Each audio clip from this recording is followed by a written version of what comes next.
¿Qué tal? ¿Cómo están? Bienvenidos a 8 Magazine Ávila. Aquí estamos un día más, es miércoles, es 4 de marzo, ya estamos en el mes de marzo enfilando la primavera, ¿eh? Todavía nos queda alguna borrasca por ahí, pero bueno, aquí estamos siempre a gusto, con muchas ganas de compartir con ustedes contenidos que queremos que les interesen y que también les entretengan. Claro, hoy tenemos un programa redondo, ¿eh?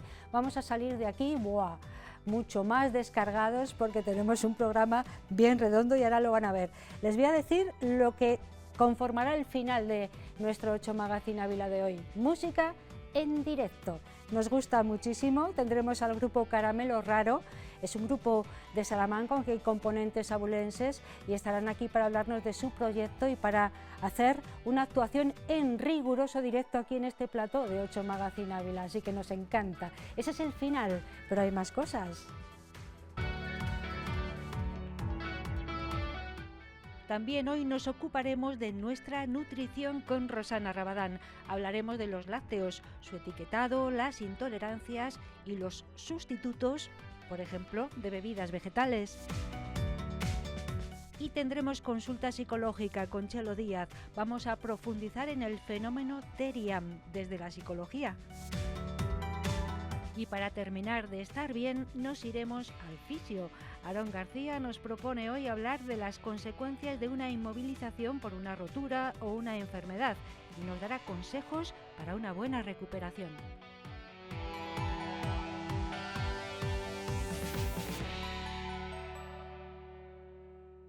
Así que hoy vamos a salir de aquí nuevos, ya les decía yo, un programa redondo, con todo incluido. Y empezamos por la nutrición, porque somos lo que comemos.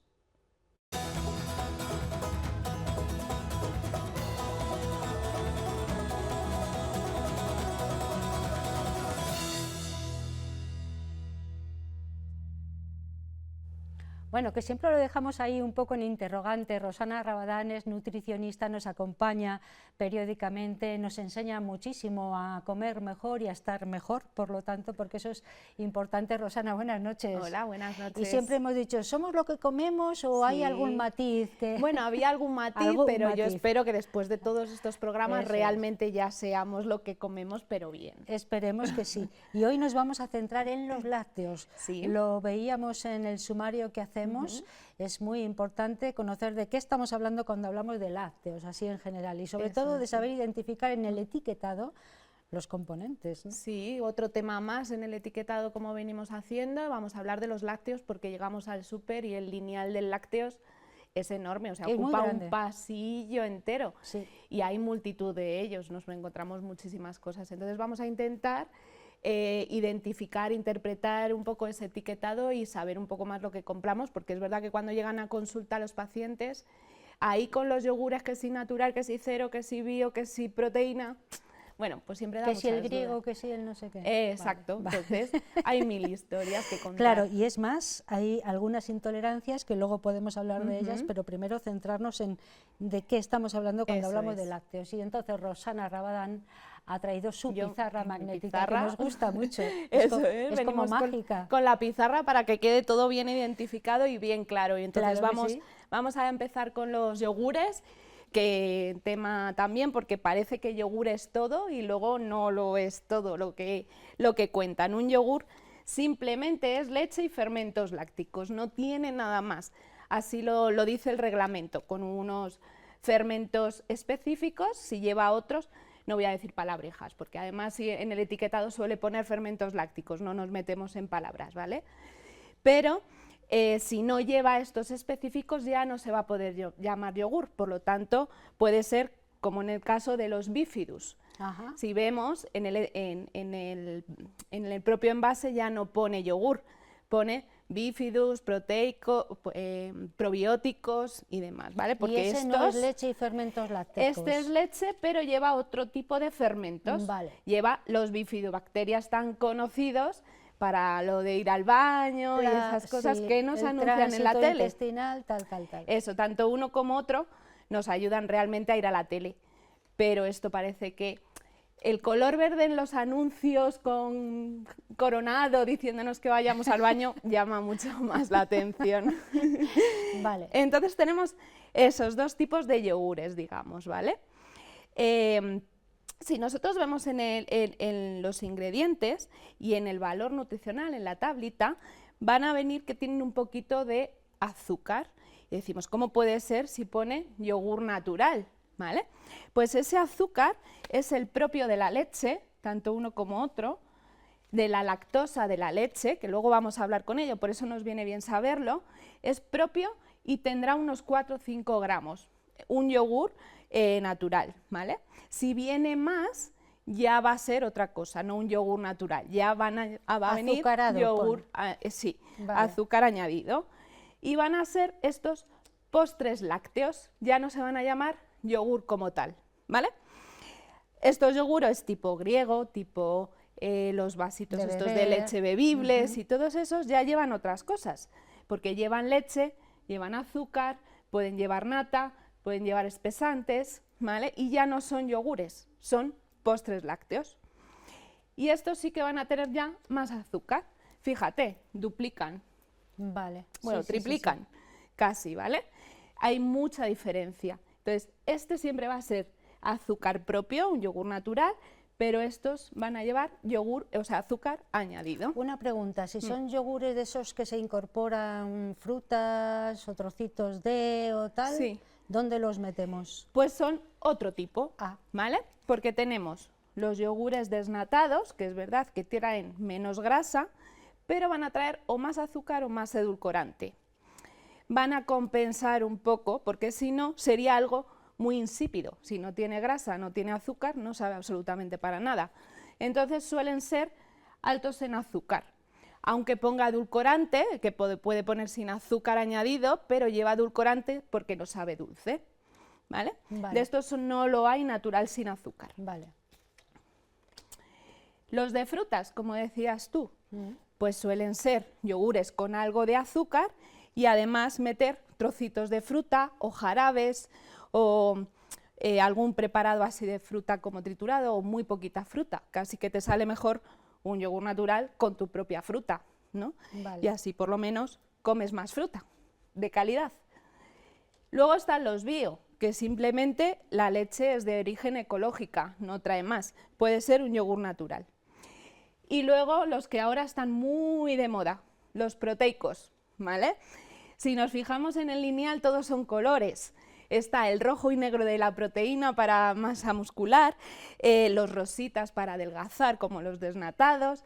Todo va un poco estrategia de marketing. Y los proteicos simplemente tienen más proteína y más azúcar.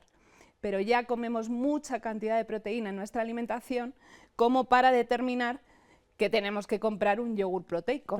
Proteína, entendemos, añadida a lo que por sí ha de tener un yogur. Claro, porque un yogur, la leche ya tiene proteína, claro, le añaden proteína en polvo. Vale. Si eres un deportista que necesite mucha más cantidad de proteína, pues te viene bien. Si eres una persona más mayor, algo más desnutrida, que la gente más mayor tiene menos masa muscular, nos puede venir bien. Pero para población general realmente no son necesarios. ¿Cuál sería entonces el más natural, entre comillas, vamos a ponerlo siempre, de todos los tipos de lácteos en yogur que nos has dicho? Lo ideal es el yogur natural, vale, sin azúcar. Vale. Si luego tú te quieres echar tu azúcar, tu endulzante, tu miel, tu lo que sea, pues lo echamos y de esa manera puedes controlar la cantidad de azúcar que echas. ¿Que te quieres echar fruta? Pues ya tienes un yogur de más calidad. ¿Que quieres hacer incluso tú en tu casa con leche más ecológica? Bueno, pero son el yogur natural el mejor para que luego puedas añadir. Ni los bio, ni los bífidos, ni nada. Bueno, vale. Son. Lo importante es que la gente cuando compre sepa lo que compra. Eso es. Uno, otro, el otro, da exactamente igual, pero que vaya con la información real al supermercado a comprar. No porque lo pongan en un anuncio o porque lo diga no sé quién, sino porque sepa realmente lo que compra, que tenga buenas elecciones eligiendo bien. Bueno, estamos hablando de yogures. Dentro de esos lácteos que ocupa hoy nuestro programa hay muchas otras formas de tomar lácteos sin que nos demos cuenta que lo estamos tomando. Los que somos muy cariñosos con el queso, somos muy queseros, me incluyo, sí, sí. Pues sabemos lo que es, ¿no? Eso es, pues claro. Luego está el queso, que luego nos vamos al lineal del queso y hay también que si para pasta, que si para sándwich, que si para pizza, hay millones. Pero realmente un queso solo tiene 4 ingredientes: leche, fermentos, el cuajo y la sal. Todo lo que se salga de ahí o añadan más grasas vegetales, almidones, una lista interminable de cosas, ya no es queso, ¿vale? Van a ser preparados lácteos, pero realmente no queso como tal, ¿vale? Sí que hay bolsitas de quesos más rallados o mozzarella o así más tiernos que son queso, pero luego los que no aparece la palabra queso, pero viene para sándwich, para lonchas, esos ya no son quesos. ¿Y qué son? Pues grasas vegetales. Al final son grasas vegetales y almidón y sal, pero no queso como tal. Leche, fermentos, cuajo y sal. Ahí lo ven ustedes. Ese es el queso, ¿eh?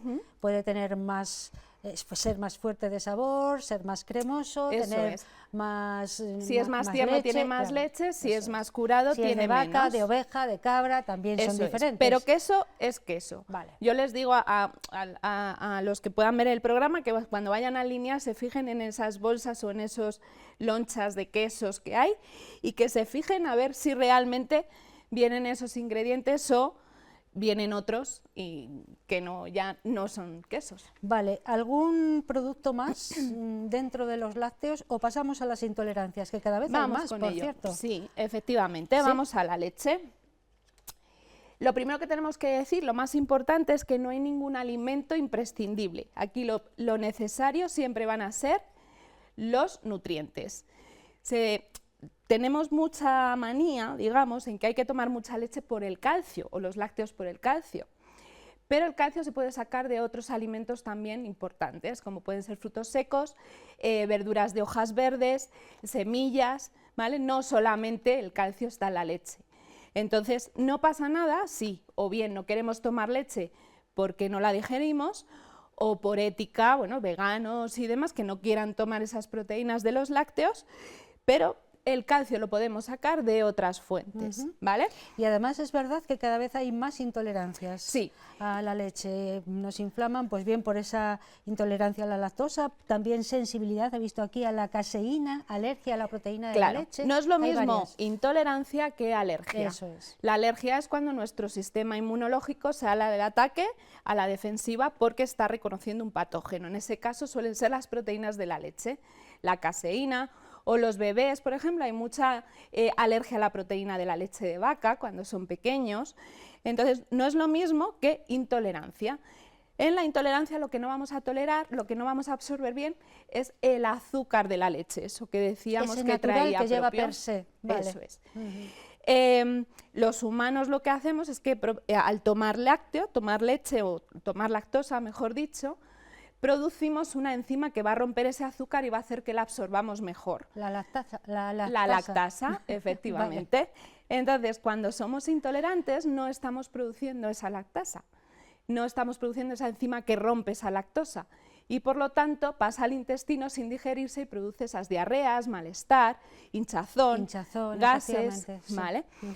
Evolutivamente todos vamos a dejar de producir esa enzima, pero bueno, los raros somos los que todavía no somos intolerantes. Lo normal, digamos, es que nos vayamos haciendo intolerantes con el tiempo. Sí, es un proceso casi natural. Evolutivo, vale, sí. Vale. Pero una cosa es que sea evolutivo y otra que nos lo produzcamos, porque la lactasa solamente se produce si estamos en contacto con esa lactosa, si nosotros consumimos lactosa. Si dejamos de consumirla no la vamos a producir y por lo tanto el día que tomemos en mucho tiempo algo de lactosa nos va a sentar mal. Claro. Eso es. Vale, esa es una intolerancia, pero la sensibilidad a la caseína, como decíamos también, o la alergia Claro, la proteína de la leche, eso de la que ya es hablábamos. más, sí, Claro. claro, eso ya es más complicado y ahí sí o sí no podemos tomar nada de leche. Sin embargo, en la intolerancia hay grados también de tolerancia. Los yogures se suelen tolerar bien, la gente que tiene intolerancia, porque los fermentos están rompiendo ya ese azúcar. ¿Y el queso? El queso, cuanto más tierno es, más leche tiene, más lactosa tiene y peor sienta. Mejor sentarán siempre los más curados, pero tienen más Los grasa más y más fuertes. sal. Vale. Claro, eso es. Suelen sentar un poco peor porque no tienen esos fermentos como el yogur, pero la leche, a lo mejor puedes tomar un poquito y te puede caer bien, pero si tomas más leche, cuidado que da más diarrea.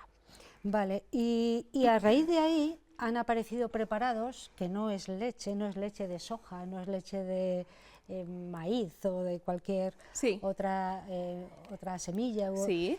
Sino que es un preparado. Sí, No están tiene las nada que ver. bebidas vegetales. Eso es. Uy, que no son leche vegetal. No es leche, son Importante, bebidas. ¿vale? Que luego Bebidas siempre está la vegetales. gracia de dónde se ordeña la soja. No, no es leche, son bebidas vegetales. Bien. Las hay pues, de soja, que es muy parecida a la de leche de vaca. La hay de frutos secos, pues de almendras, cuidado la gente alérgica, ¿vale? A los frutos secos. La hay de avena y poco más, yo creo, de coco y demás. Pero bueno, esas son las más conocidas, soja, almendra y avena. Lo importante para reconocerlas es que tengan un gran porcentaje del ingrediente principal, ¿vale? Pero no suelen tener mucho. Eso, la avena, claro, o el coco, porque o suele la ser soja. agua con almendra o avena o soja. Vale. Y normalmente el porcentaje es muy bajito, no suele ser muy alto. Por ejemplo, la de avena suele tener un 14% de avena. No esperemos encontrarnos un 80 o un 90, ¿vale? Y lo importante es que tampoco tenga azúcar añadido, claro. Entonces vamos a prescindir también de ello. Vale, ¿y esa consistencia que tiene esa bebida, cómo se consigue? Pues como la horchata, Vale. ¿vale? Que la chufa también, pues la pones a hidratar, lo dejas, bueno, como se haga la horchata, ¿no? Y luego lo trituras y sales del agua son procesos térmicos.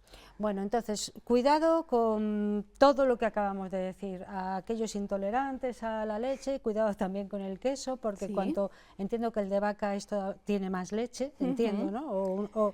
Sí, la de cabra es la que mejor se absorbe eso es. y la más parecida, digamos, a la humana, pero bueno, si la toleras, toleras bien una u otra. En cualquier caso, en el etiquetado nos tiene que decir bien cuáles son los ingredientes y qué es lo que Sí, estamos acordaros comprando. que siempre va a ser detrás del packaging, no nunca en el envase principal, sino siempre detrás. En ingredientes, 2 puntos, es donde siempre va a venir toda la información. Entonces, lo recomendable, pues que comamos un yogur natural sin azúcar y si queremos añadirle cosas, que le vayamos añadiendo.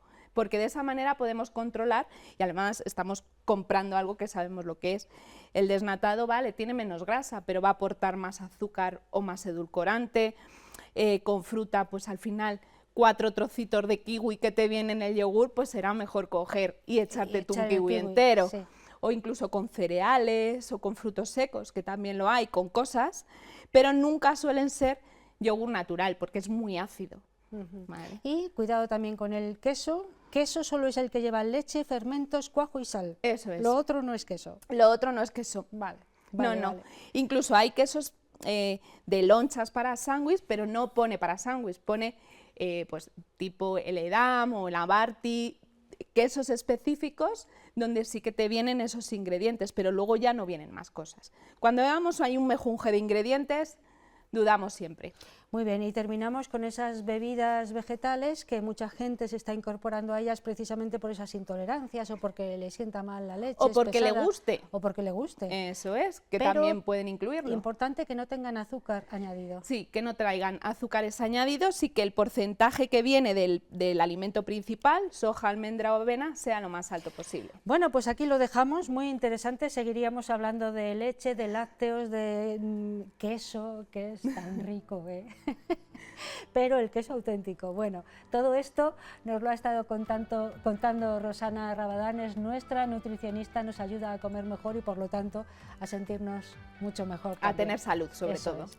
Muchas gracias, Rosana, por estar con nosotros y hasta pronto, que vaya bien. Gracias. Hasta luego. Adiós. Bueno, vamos a hacer una pausa, la primera para los anuncios y masticar bien todo esto que nos ha contado Rosana y luego, si les parece bien, nos vamos a la consulta de nuestra psicóloga.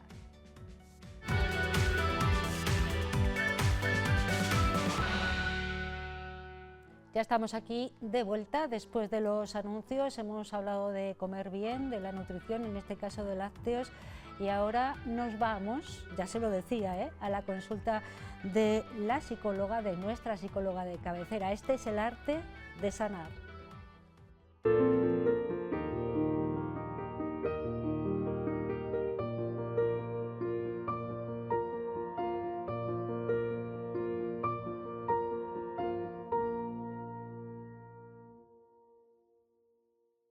Y como es habitual, Chelo Díaz, que les decía es nuestra psicóloga de cabecera, nos acompaña. Tienes muchos fans y muchas fans aquí. Y yo creo que también allá en casa, donde nos estén viendo, también, que lo sepas. Buenas noches. Buenas noches, mira cómo quedo. Buenas noches, muchísimas gracias. No, es verdad, y mucha gente también nos lo dice por la calle, escuchan muy atentamente todo lo que cuentas, les ayudas mucho a las personas que nos ven allá donde estén. Yo estoy muy contenta con este grupo de personas que vienen aquí de forma muy generosa a ayudar a los demás, y eso es maravilloso. Yo, vamos, hablo por mí, pero creo que puedo generalizar. Si es que nos encanta este espacio, este ratito que nos dais para hablar de cositas de divulgación, que al final es importante, porque bueno, pues a veces nos informamos por las redes o nos informamos por lugares que no son los más adecuados, y lo ideal es que bueno, pues los profesionales hablemos de las cosas que sabemos, ¿no? Claro, sí, nos mal informamos algunas veces. Bueno, hoy además vamos a hablar de un fenómeno que ha nacido en redes sociales también y a través de los algoritmos, un fenómeno que nos ha dejado a todos un poco perplejos, pero estaría bien profundizar desde el aspecto más psicológico en ese asunto. Les cuento, vamos a hablar del fenómeno Terian. No sé si hay algunos que no sepan lo que es todavía, pero es ese fenómeno por el cual muchos seres humanos, personas, se sienten animales y interactúan como si fueran animales no humanos. Vamos a decir eso, porque animales somos todos. Sí. Ahora lo matizamos, ahora lo vamos viendo y lo desgranamos un poco. Claro, entonces tendríamos que empezar por la base. Primero, ¿por qué hay personas que pueden llegar a sentirse o a actuar como si fueran animales? Fenómeno Terian nació en Sudamérica, yo creo, y fue un boom, luego ya se ha ido adulterando muchísimo este fenómeno, y nació, yo creo que de la nada, prácticamente de un algoritmo y de redes sociales, pero luego ya podemos hablar de si somos gregarios en ese aspecto o no, pero vamos a lo psicológico. A ver, por el principio. Por el principio, yo diría, una vez superado el primer impacto que a uno, pues, por regla general, nos puede dar, ¿no? Incluso tener el pensamiento, vamos a decir, un poco incluso negativo o irracional, rechazo, sí. O de rechazo, ¿no? De, bueno, ¿y a este qué le pasa?, ¿no? Una vez superado eso, el prejuicio, si somos un poco curiosos, y la curiosidad es una característica, es una cualidad de la inteligencia, si somos un poco curiosos y miramos por detrás de ello, vamos a encontrar muchas cosas. Por supuesto, elementos que yo desconozco, como pueden ser, bueno, pues intereses más, digamos, como políticos, culturales, o de algoritmo, o económicos, pero si nos vamos a la parte psicológica, que quizás es donde yo me muevo más cómoda y donde yo al final es mi terreno, ¿no? Si lo pensamos bien, estamos hablando de un disfraz. Vamos a empezar por ahí. Vale, Entonces, claro, estamos hablando de un disfraz, venimos de carnavales, en el que la gente se disfraza y no nos parece tan raro, ¿verdad? Esto es un disfraz. ¿Qué tiene este disfraz de peculiar que nos, digamos, un poco nos llama la atención y donde puede empezar, digamos, como el problema psicológico en el caso de que lo hubiera en algunos individuos? En el momento que el individuo se, digamos, identifica con el disfraz. Yo me puedo disfrazar de gato, no identificarme con el gato, no me fusiono Ahí es donde diríamos que empezaría casi, pues igual una idea un poco ya delirante. Eso te iba a decir, claro. O sea, ahí ya pasamos un poco a algo patológico, ¿no? Casi. Claro, ahí entramos ya en algo, una cosa es que yo me disfrace y pueda disfrutar y hasta ahí es divertido, que venimos de carnavales, una semana de carnavales donde la gente ha estado disfrazada, aquí en Ávila nos disfrazamos de medievales en el mercado medieval. Sí. El disfraz por sí mismo no tiene nada de negativo, el problema es cuando el individuo se, digamos, identifica, se fusiona con el disfraz. ¿Y eso por qué sucede o por qué puede Y esta suceder? es la parte interesante. ¿O es falso? No sé.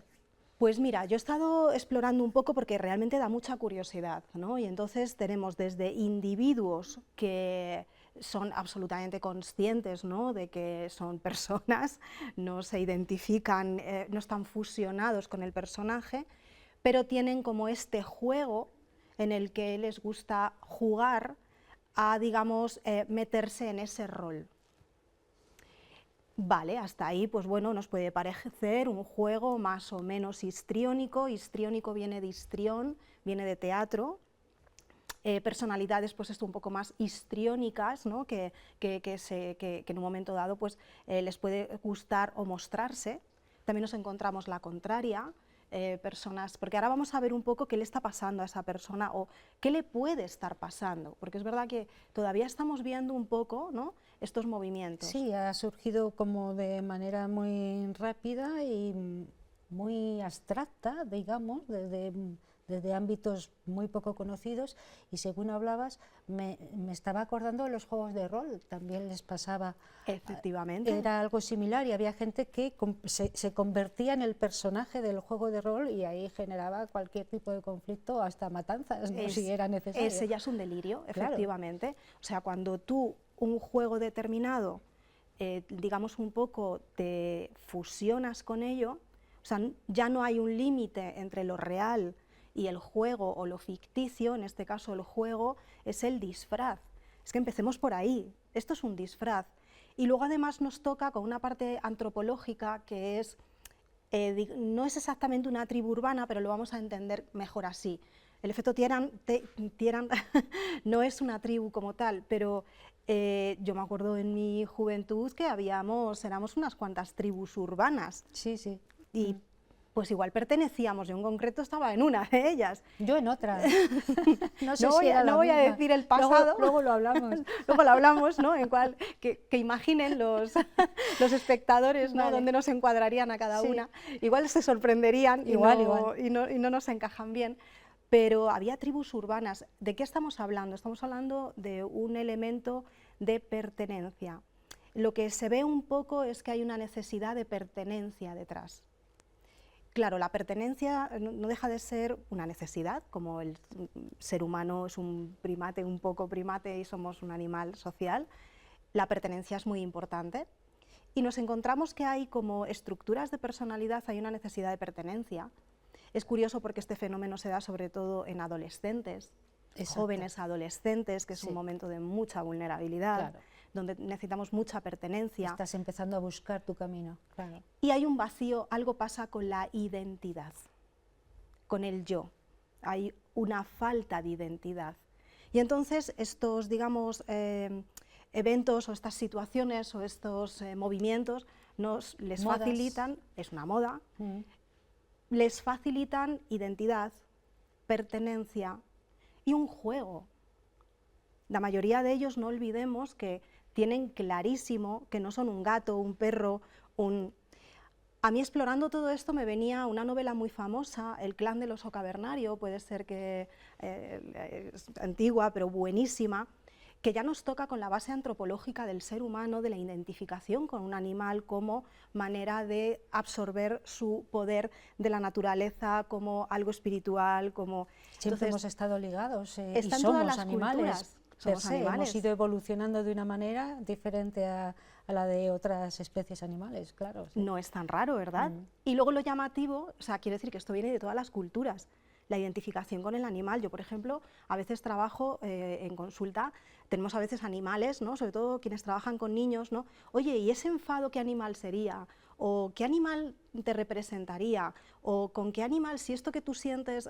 lo explicara o lo expresara un animal, cómo lo expresaría y qué animal sería, ¿no? O sea, hasta ahí, fíjate, no es en absoluto raro ni insano, es un disfraz.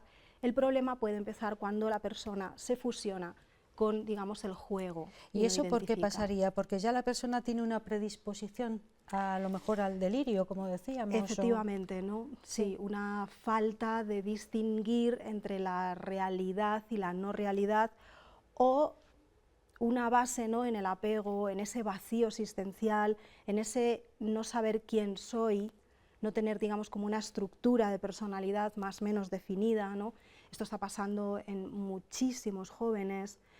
Al final es que estos digamos, un poco como fenómenos dan cabida. Es un poco ahí como algo, pasa un poco como pasa con las sectas.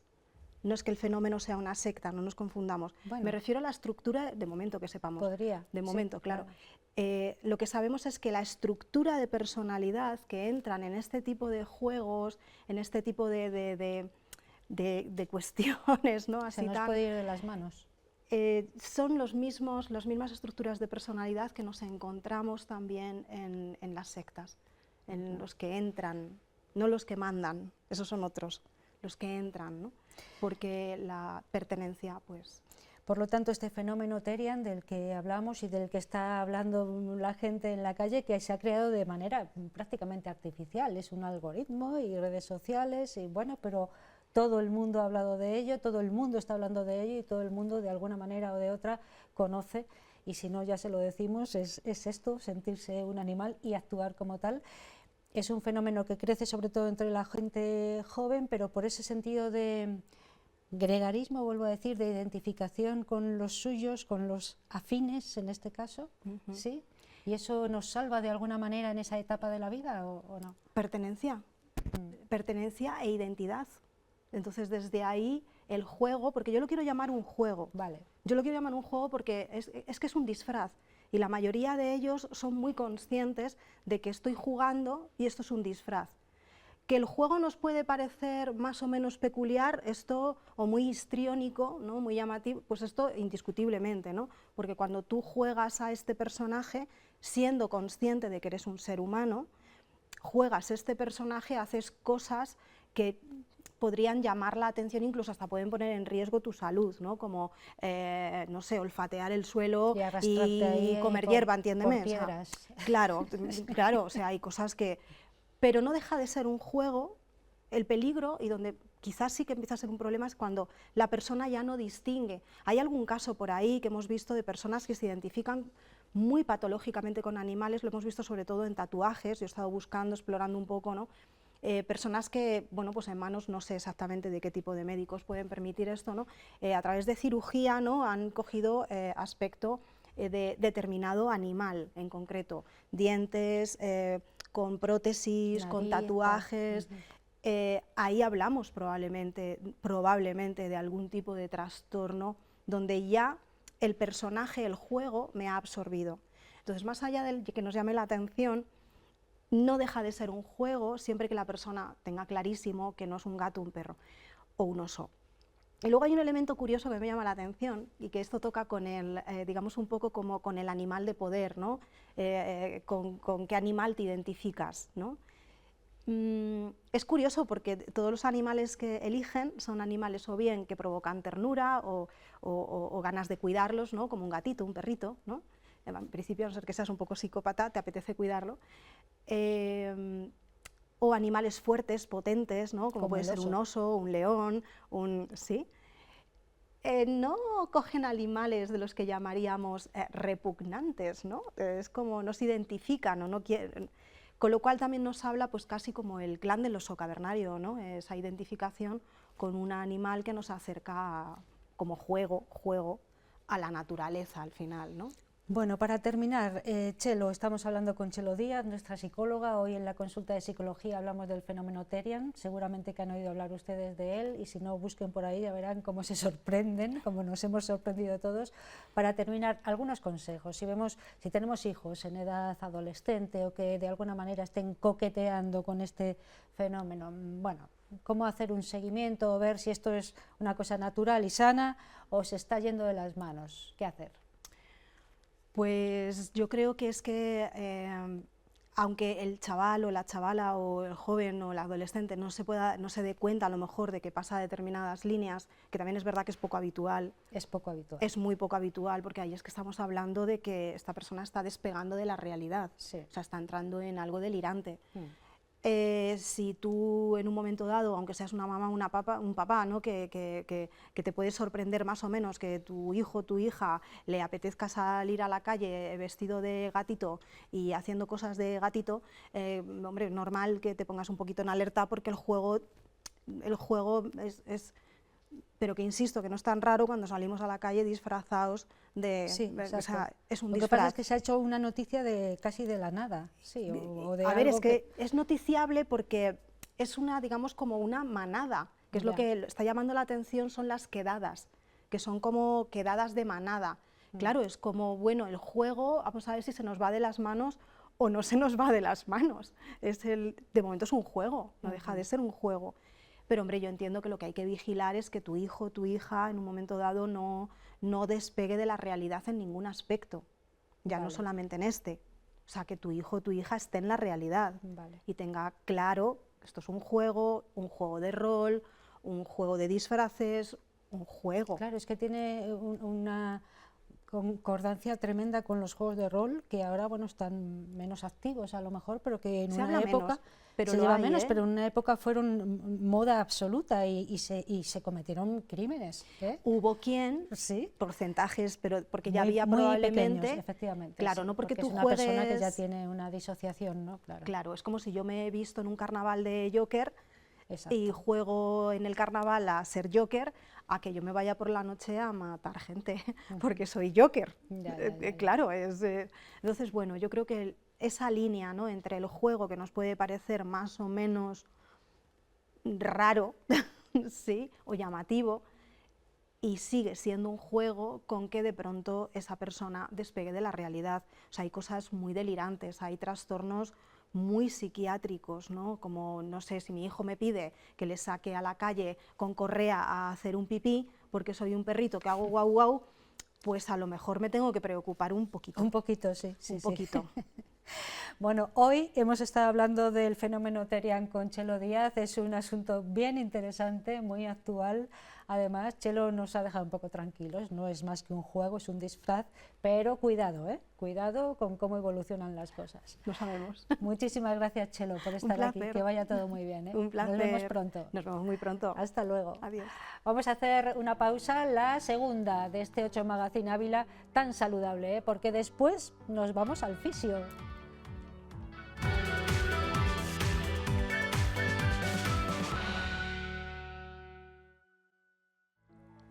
Y seguimos en clave de salud después de los anuncios. Hoy casi es un programa monográfico porque luego vamos a terminar con la salud musical, que también es bien importante. Pero ahora tenemos un tiempo dedicado a la fisioterapia porque nos vamos al fisio.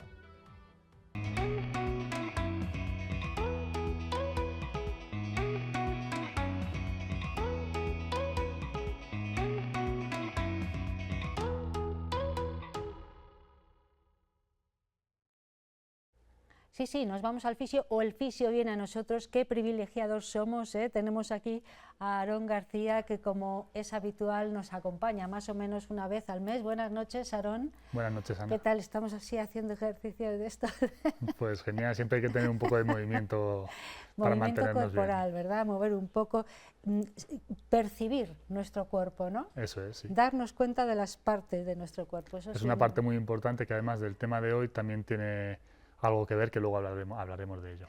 Bueno, el tema de hoy es un asunto que no habíamos tratado, yo creo, Aarón, y que seguramente muchas personas padecen, y es las consecuencias de la inmovilización de una parte de nuestro cuerpo, bien por una rotura y hemos estado o estamos escayolados, o por una operación, las consecuencias que esa inmovilización puede tener en esa parte del cuerpo, en nuestro organismo en general, porque tendemos a compensar, a veces nos rompemos una pierna, andamos mal con la otra y luego es complicado también. De todo eso vamos a hablar, ¿no? Unas consecuencias que, bueno, que conviene que conozcamos para intentar solventarlas lo mejor posible, ¿no? Sí, al final cuando uno pues tiene una caída y se rompe un brazo o una pierna, o haciendo deporte tiene una lesión, le tienen que intervenir una operación, uno se llega a pensar que el mayor de los problemas es esa fractura que se ha hecho en el brazo o en la pierna. Pero no, el mayor de los problemas muchas veces es las consecuencias de esa fractura, porque siempre cuando hay una lesión de este tipo, una fractura es lo que vamos a hablar principalmente porque es lo más normal, pero sirve igual para una inmovilización después de una cirugía de ligamento cruzado, de una cirugía de hombro, de cualquier articulación. Después de una inmovilización, el cuerpo responde localmente de una forma normal, adaptándose a las circunstancias, pero que puede llegar a ser perjudicial para nuestro organismo. Y el resto del cuerpo, como bien dices, al final tiene que compensar ese déficit de movimiento y termina sobreestimulándose, sobrecargándose, que puede llevar a otro tipo de lesiones más musculares o articulares, más a corto plazo, eso sí. ¿Qué pasa entonces, por ejemplo, vamos a poner la muñeca? Nos hemos roto la muñeca, pues nos hemos caído, hemos puesto la mano, nos hemos roto la muñeca, nos la inmovilizan durante, no sé, mes y medio. Vamos a poner un ejemplo así ficticio. ¿Qué pasa ahí? O sea, ¿por qué después nos va a costar recobrar esa movilidad de la muñeca? De lo que hablaremos luego. Sí, pues mira, el ejemplo de la muñeca, cuando uno tiene una caída, se rompe la muñeca, lo primero que hacen es, como bien dices, es inmovilizarla. Una vez que se inmoviliza la muñeca, ya la circulación sanguínea de la zona disminuye. ¿Eso qué quiere decir? Al haber tenido la lesión, la muñeca en este caso, o la rodilla o el pie, lo primero que va a hacer es inflamarse y generar un hematoma. Al haber menos circulación, se va a quedar ahí acumulado en forma de edema y se verá pues una mano más hinchada, que durará bastante tiempo, irá cambiando de color por morado, verde, amarillo, de todos los colores. Y esa inflamación o ese edema va a durar durante el mes y medio o los 2 meses, incluso después de tener la inmovilización puede que tengamos todavía el brazo o la mano con edema. Puede ser la zona de la rotura, si te ha roto la mano o la muñeca, pero puede que ese edema, dependiendo de las circunstancias de cada persona, aumente y suba hasta el hombro, en este caso, sea todo el brazo un poco edematizado. Esa sería la primera consecuencia vascular, por así decirlo, que es la inmediata. Pasados unos días, 5 días, una semana, ya el músculo empieza a atrofiarse. Un músculo atrofiado al final es un músculo que a la larga va a tener menos fuerza, va a ocupar menos volumen, va a tener menos resistencia y sobre todo que va a doler. Entonces cuando está el brazo inmovilizado, nosotros no notamos ese déficit de fuerza porque no necesitamos solicitar ese músculo. No lo movemos, claro. Tampoco notamos el volumen porque no lo vemos, tenemos el brazo tapado. Y el dolor, al no moverlo, tampoco lo notamos. Todo esto va a aparecer el día que nos quiten la inmovilización, que uno intenta hacer vida normal y vea que no pueda, porque no tiene fuerza, tiene dolor y además eso, está el brazo hinchado. Un poco más adelante, la siguiente consecuencia ya es articular. La cápsula articular es una membrana que tiene líquido sinovial, que seguramente todo el mundo haya hablado de ello, haya oído hablar de ello, o la gran mayoría de personas. Ese líquido hidrata la cápsula y la mantiene flexible, se mueve bien. Al estar inmovilizado, ese líquido disminuye, porque hay menos circulación y porque el cuerpo no lo necesita.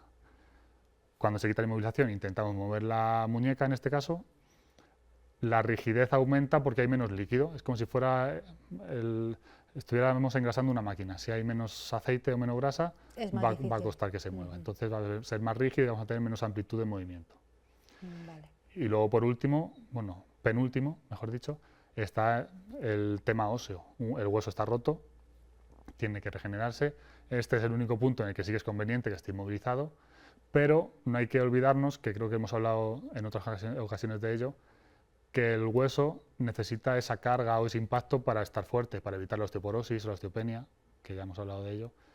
Entonces esa inmovilización también está haciendo que ese hueso esté un poco menos denso y pueda, se haga vago. Exacto, pueda ser más frágil en un futuro. Claro, se haga vago y se haga más frágil, efectivamente. Esas serían las consecuencias. La penúltima decías, ¿sí? Nos queda una última. Exacto, esas serían las consecuencias físicas. Vale. Porque luego está la consecuencia que normalmente se suele ignorar, aunque es de las más importantes, que es la consecuencia emocional del perder esa autonomía de poder utilizar el brazo. Cuando una persona puede conducir, puede escribir, puede ir a trabajar y se rompe un brazo y pierde todo eso, al final es una situación que, salvo que lo vivas, es difícil. Entonces pierdes esa autonomía, dependes de tus familiares o de tus amigos. Te sientes, ¿no? Exacto, Claro. al final es una parte muy importante que luego, una vez empieza la recuperación, hay que intentar recuperar porque uno ya tiene miedo a volver a tener un accidente por esas circunstancias. ¿Quiénes son las personas más propensas, por ejemplo, a una fractura? Ya que estamos centrándonos en fractura, aunque puede haber otras razones por las que haya que inmovilizar una parte del cuerpo, pero bueno, hablemos de fracturas. ¿Quiénes son más propensas? Pues los más propensos principalmente suelen ser las personas mayores, Sí. porque se junta esa debilidad ósea, esa osteoporosis, esa osteopenia, con normalmente la pérdida de equilibrio por la edad, el riesgo de caídas. Entonces, estadísticamente es mucho más fácil que una persona, si se cae muchas veces y además es propenso a tener una fractura, tenga esa fractura. Si obviamos el riesgo de caídas, al final los más propensos van a ser pues, los hombres de edad avanzada o las mujeres a partir de la menopausia. ¿Por qué? Porque la densidad ósea disminuye a partir de esos puntos, más o menos. También un núcleo... Deportista de élite también, ¿no? Exacto, Claro. un núcleo poblacional que tiene muchas fracturas son los deportistas de élite, por el riesgo de estar haciendo un deporte y tener un accidente y tener una fractura, o por esos microtraumatismos, microimpactos de correr. Por ejemplo, un maratoniano puede tener una fractura que se llama fractura de estrés. Va corriendo, no ha tenido ninguna caída, no ha sentido ningún dolor, pero cuando termina de correr empieza a notar dolor y es porque el hueso de tanto choque contra el suelo se ha roto. Eso sería más o menos la gente más propensa a tener fracturas, que luego todo el mundo puede tener mala suerte, tener una caída y romperse un hueso. Bueno, tenemos una fractura, estamos inmovilizados, vamos a la parte práctica. Consejos para una buena recuperación, y si podemos hacer una práctica aquí con las personas que nos estén viendo, todavía mejor. Sí. Hemos tenido 2 meses una escayola en la muñeca. Por ejemplo, así, hasta el codo más o menos. Sí, todo el antebrazo. Nos quitan la escayola. Bueno, primero, durante el periodo en el que hemos estado con la escayola, ¿hay algo que podamos hacer para que luego la recuperación post-escayola sea mejor o no? Sí. ¿Sí? O sea, mientras tenemos la escayola hay que intentar, obviamente la muñeca no la podremos mover porque está inmovilizada con un yeso, que es una estructura dura que no nos va a permitir moverlo, pero los dedos sí que los podemos mover. Mover los dedos, mover el codo si está libre, hasta aquí. Si no ha llegado ahí la inmovilización. Eso es imprescindible para estimular toda esa circulación que está un poquito frenada y para que la musculatura se atrofie lo menos posible. Vale. Se va a atrofiar, pero si conseguimos que se atrofie un poquito menos, va a ser una recuperación mucho más rápida una vez que empecemos con ella. Y luego en deportistas se suele utilizar normalmente porque tienen más acceso a lo mejor a gimnasios, tienen más tiempo para trabajar el cuerpo. Se suele trabajar también el miembro contrario. En este caso, si tenemos una fractura en la mano derecha, entrenar la muñeca o el brazo izquierdo. Eso por la neurona espejo que se llama, también ayuda a que el músculo se atrofie bastante menos. Ah, qué curioso. Vale. Lo que repito, el músculo se va a atrofiar, pero bueno, si lo estimulamos de esa forma, el cuerpo manda un estímulo al brazo izquierdo en este caso, que estamos trabajando, y un residuo de ese estímulo llega al derecho que evita que se atrofie tanto. Ah, bueno, pues eso nos lo apuntamos, o sea, estimular la parte contraria a la que tenemos escayolada en este Eso caso. es, ¿no? sobre todo en cuestión de fuerza, Vale. trabajar el músculo, que ya te digo, no se suele hacer porque normalmente la gente cuando tiene un accidente no suele ir al gimnasio, porque es lo que decía, no puede, no tiene acceso al coche, a conducir, pero es un recurso que se utiliza en deportes de élite que se puede utilizar también en la población general, claro, podemos hacer pequeños ejercicios. Bueno, y ya una vez que nos quitan la escayola, hemos estado, digo, 2 meses, puede ser más incluso, y entonces Sí. el deterioro será mayor, entiendo, pero una vez que nos quitan la escayola, ¿qué podemos hacer nosotros? Aparte de ir al fisio, por supuesto, claro. que será una cosa muy recomendable, ir a rehabilitación, pero en casa, ¿qué se puede hacer? Pues lo primero, tener paciencia, ¿vale? Porque después de haber estado pues, entre 4 y 6 o 8 semanas, que es la media de una inmovilización, no se va a recuperar el cuerpo como estaba antes en menos de esas 4 o 6 semanas. Entonces, bueno, hay que tener un poco de paciencia para intentar ir incorporándose a la vida normal, a las actividades normales lo antes posible, pero sin prisa. Vale. Entonces, lo primero que hay que hacer es intentar recuperar la movilidad, en este caso de la muñeca. ¿Vale? Muñeca derecha, venga, Sí, vamos voy a ir ver. haciendo una especie de práctica a la vez que lo hablamos, así más Sí. entretenido.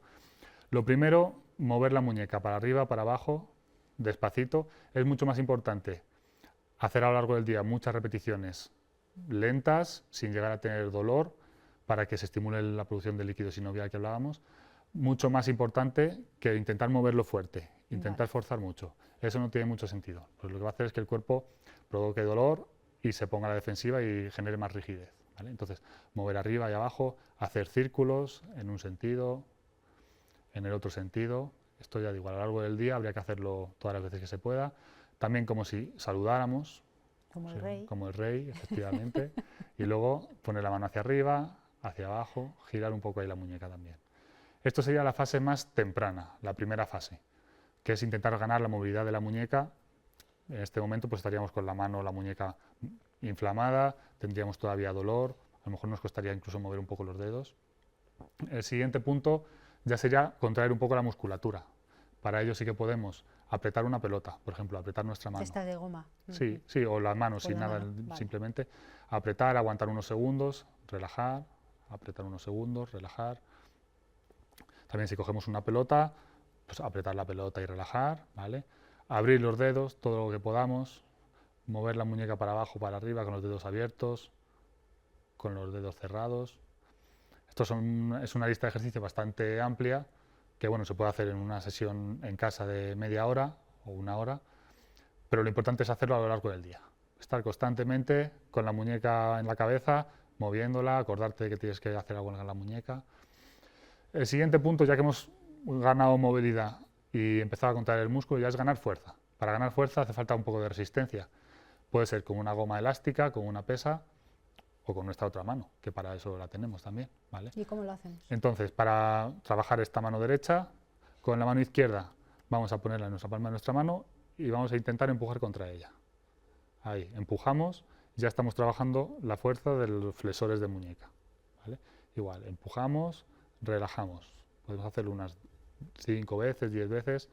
En este momento ya sí que puede ser que notemos algo de molestia, no pasa nada, siempre y cuando sea molestia. Si vemos que es un dolor en la zona de fractura, un dolor muy intenso, o se nos inflama la muñeca, se para, ¿vale? Después lo mismo, giramos la mano, ponemos la mano en el dorso de la que queremos tratar y empujamos como si quisiéramos echar hacia atrás la mano, resistiéndolo con nuestra mano. Empujamos, relajamos, igual, unas 10 veces más o menos. Esto sería un ejercicio fácil, es un ejercicio concéntrico que se llama, con nuestra mano. Si no, cogemos una botella de agua de 1 litro, 1 kilo de arroz, una pesa de 1 kilo, lo que tengamos, y podemos subirla para arriba y bajarla. De esta manera, vale. Exacto. De esa manera o de esta otra. Vale, esto es 1 kilo, así. Sí, para arriba, para abajo, ahí ya estamos trabajando un poco más la fuerza. Ahora entraría lo que hemos hablado al principio de la propiocepción, el saber dónde está nuestro cuerpo en cada momento, que después de una lesión en la muñeca a lo mejor no es tan visual, porque bueno, al final la estás viendo, sabes dónde estás, y tienes que coger una moneda, tienes que coger un bolígrafo, lo coges. Pero se utiliza mucho, sobre todo en el miembro inferior, en el tobillo, en la rodilla, que es lo que llamaríamos el equilibrio. Para después de una lesión en miembros inferiores hay que hacer ejercicios que puede ser simplemente caminar con los ojos cerrados o ponernos a la pata coja con una pierna, con otra, para ser conscientes de cómo está nuestro cuerpo y ganar equilibrio. En la muñeca, en este caso, pues yo pondría en la mesa 5 o 6 monedas o garbanzos y hay que intentar ir a cogerlos. El primero con la pinza del dedo índice y el dedo pulgar, el segundo con el dedo corazón y el dedo pulgar, el tercero el dedo anular y el pulgar, el cuarto con el meñique y las otras 2 o 3 que sobren con el que se quiera, alternando. Vale, o sea, con cada uno de los dedos, haciendo pinza. Intentar coger con la pinza, con cada uno de los dedos, vale, algún objeto pequeño, una moneda o un garbanzo. Cuanto más pequeño, más complicado es. Vale. ¿Vale? Y esto ya sería una rehabilitación más o menos sencilla, pero hay que volver a la normalidad. Entonces, unos últimos ejercicios ya para volver a la normalidad sería abrir la puerta de casa con la llave, con la mano lesionada, aunque ya está recuperada, para ir ganando fuerza al abrir la puerta. Coger la taza de café, hacer movimientos cotidianos, intentando ya utilizar la mano que ha estado lesionada para que vuelva a la normalidad y gane esa fuerza. Bueno, pues muy interesante lo que nos ha traído Aarón García hoy a esta consulta de fisioterapia. Muchas personas habrán sufrido algún traumatismo de estas características, una rotura bien de la muñeca, hoy nos hemos centrado en la muñeca, de cualquier otra extremidad del cuerpo.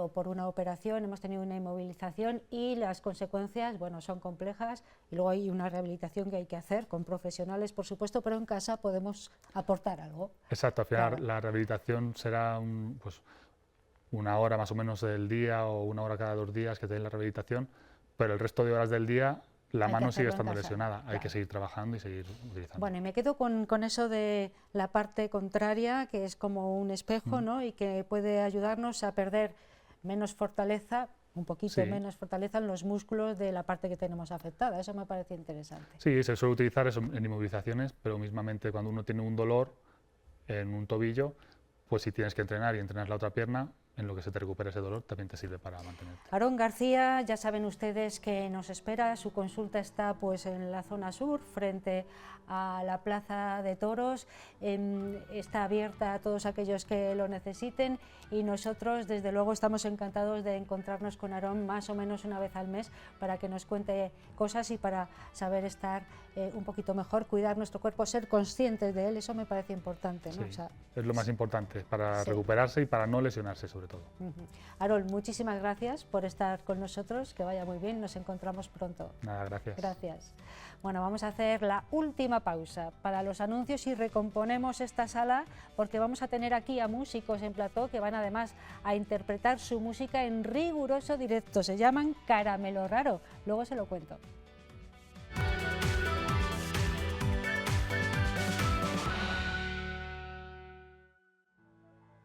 Llegamos al final de 8 Magazine Ávila, es un final musical, estamos bien contentos porque ya saben ustedes que los grupos que vienen aquí actúan en riguroso directo, nos parece, y lo decimos siempre pero lo repetimos porque queremos que lo sepan ustedes y porque así lo sentimos, una valentía por parte de los grupos, de las bandas que vienen aquí o de los solistas, de la gente que viene aquí a mostrar lo que hacen musicalmente, y es riguroso directo, voz y sonido en directo.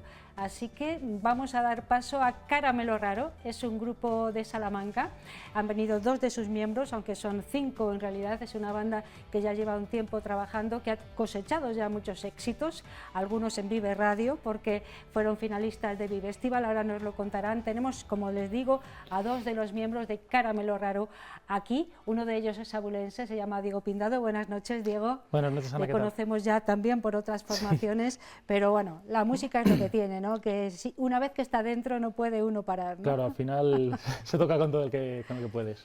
Diego es el teclista de Caramelo Raro y le acompaña David Hernández, que es guitarrista y voz. Buenas noches, David. ¿Qué tal? Buenas noches. Qué voz más bonita tienes, que te hemos oído ahí en los ensayos. Muchas gracias, muchas gracias. Bueno, contadnos, hay más banda, no han podido venir aquí, pero no sé, cualquiera de los dos, David o Diego, presentadnos al resto del grupo, por favor. Bueno, pues somos 5 y es una formación de una banda de rock así clásica, que es un teclado, bajo, batería y 2 guitarras, una solista y una rítmica. Y nada, los que no han podido venir son Iván de Castro ahí a la batería desde Guijuelo, Alberto Torres a la guitarra solista y Alejandro Ignacio al bajo. Así que nosotros 5 somos. Bueno, pues desde aquí nuestro saludo a los 3 compañeros que faltan en este grupo de rock, una banda de rock que hace unos temas muy delicados, van a poderlo ver para terminar este 8 Magazine Ávila. Y estábamos bromeando aquí, Diego, ¿cómo os presento? ¿Como banda de Salamanca o cosmopolita? Bueno, cosmopolita, ¿no? Lo que quieras. Al final, bueno, yo soy el infiltrado de Ávila, sí. El resto son todos de Salamanca, al final tenemos allí la base es donde ensayamos, donde estamos todos viviendo y bueno, al final el grupo es de allí. ¿Qué historia tiene Caramelo Raro? Bueno, pues el principio... Bueno, pues nada, a ver, David. Esto fue juntarse a tocar, teníamos unas ideas que queríamos... ¿Hace cuánto de eso? Pues mira, el proyecto como tal, las primeras canciones escuchables fueron 2023, que fue cuando sacamos el primer disco a modo de demos, que fueron unas 9 canciones, y bueno, no teníamos mucho presupuesto, pero gracias a un concurso de allí de nuestra ciudad pudimos grabarlas y bueno, a partir de eso luego ya hemos grabado 2 EPs, con José Caballero, ahí en Aranda de Duero, que ha sido también productor de otras bandas como Sinova, como Izal, y bueno, ha sido un placer absoluto. Y bueno, pues tocando poco a poco, también hemos tenido la oportunidad de tocar en festivales como Sonorama, este año vamos a uno también a nivel nacional importante, entonces bueno, aprovechando cada oportunidad y siempre con la misma ilusión de cuando nos juntamos a compartir canciones y a estar entre amigos. 3 años, por lo tanto, ya en escenarios y bueno, cosechando, como decía hace un momento y como nos estabas comentando, David, éxitos importantes, estáis ya en plazas interesantes. Sí, bueno, este año, como bien decías antes, estuvimos participando también en Bifestival, quedamos segundos y nos seleccionaron para actuar en Eurovisión este año, así que para allí iremos a ver cuándo nos ponen. Y bueno, hemos estado, por ejemplo, aquí en Ávila varias veces. Bueno, el año pasado estuvimos tocando en Navidades, no sé si fue el 28 o el 30 de diciembre. Mucho frío, que hacía mucho frío. Sí. Fue de los últimos días del año en el Mercado Chico. Oye, qué mal se toca con el frío, ¿eh? Sí, sí, pero estuvo divertido, porque es verdad que la gente estaba animada. Y bueno, hemos tocado en Candeledo un par de años ahí en Belaila Fest, este año con... Sí, hemos tocado con los Mojinos y los con Mojinos Cocidos Gypsy Kings. Y los Gypsy Kings este año.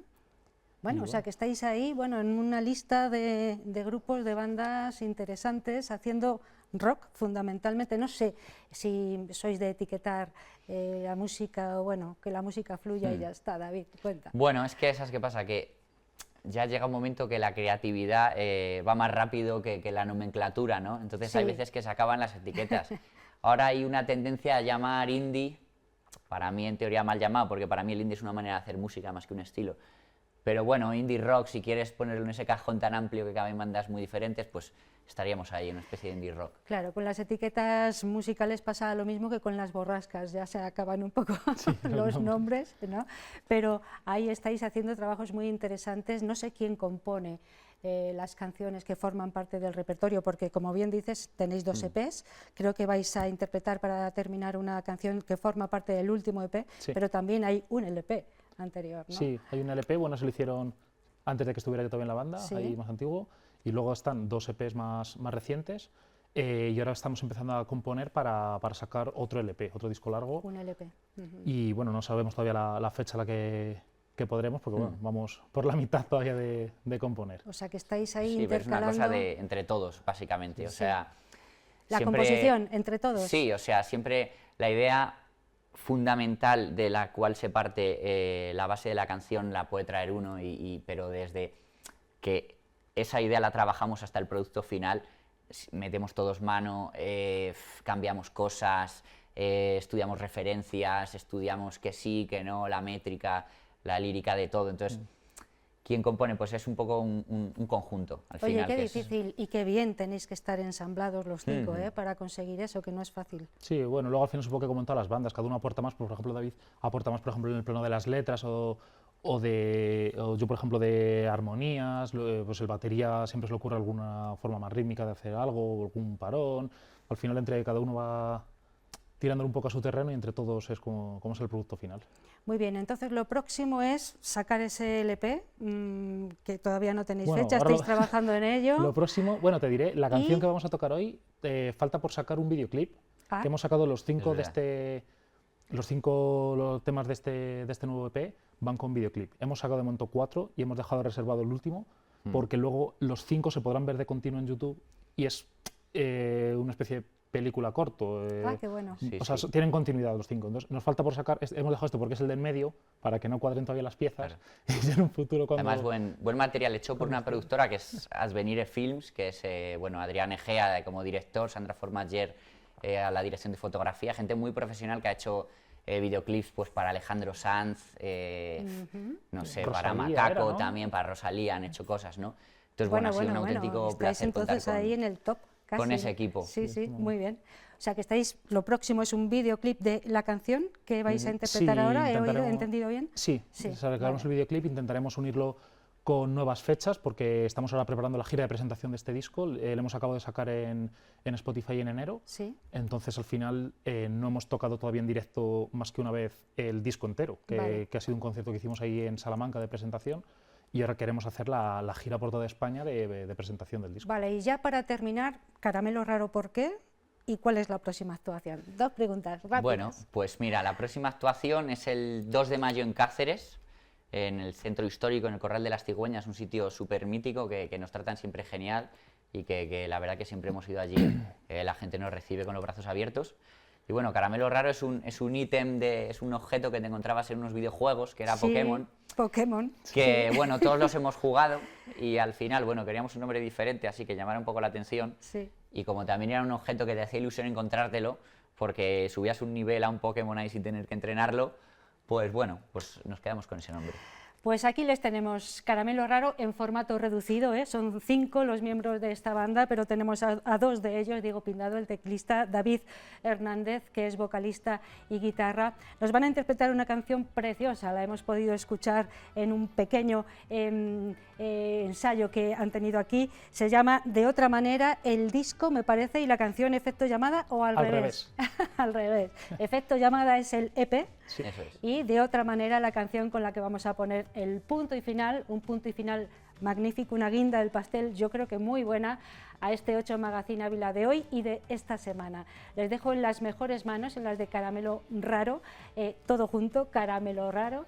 Ya saben que lo próximo lo tendrán en Cáceres, atentos a esos videoclips y a todo lo que vayan colgando en redes sociales, y esta es vuestra casa para siempre que queráis. David, Diego, ya lo sabéis. Muchas gracias. A ustedes les damos las gracias también por habernos acompañado hasta el final. Tenemos una cita la próxima semana, más o menos a la misma hora, el martes les esperamos con otros contenidos. Hasta entonces, cuídense mucho, sean todo lo felices que puedan, y ahora les dejamos con la maravillosa música de Caramelo Raro, De otra manera.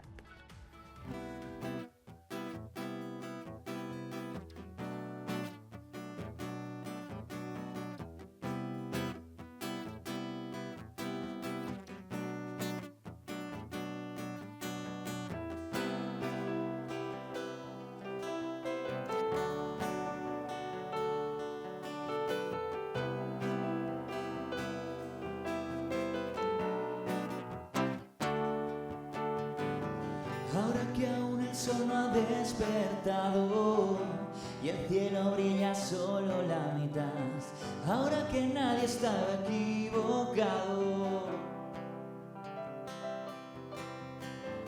el límite se vuelve más delgado entre la culpa y la verdad, ahora que nadie lo tiene tan claro.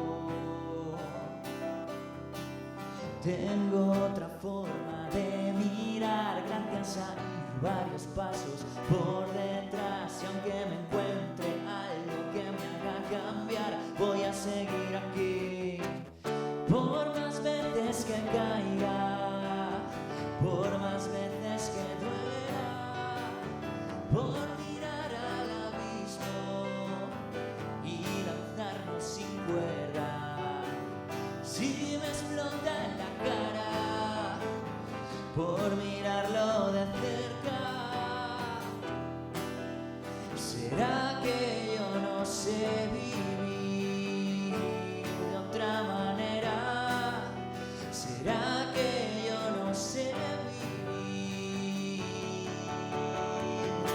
de otra manera?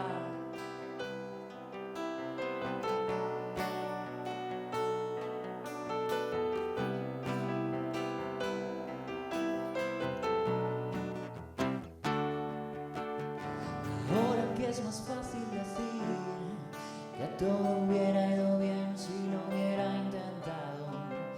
Ahora que siento que nada fue en vano,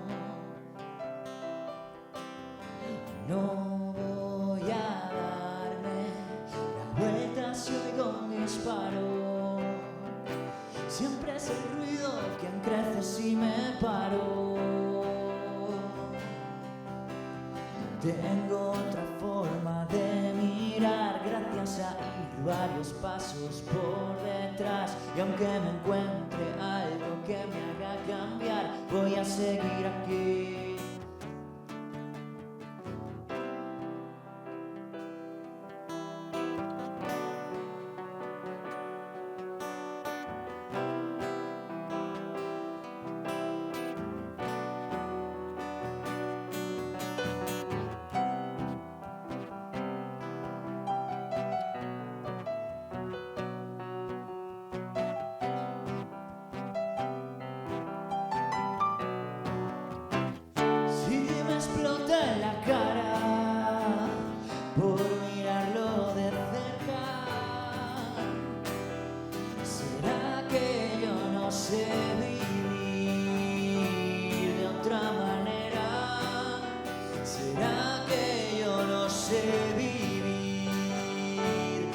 grama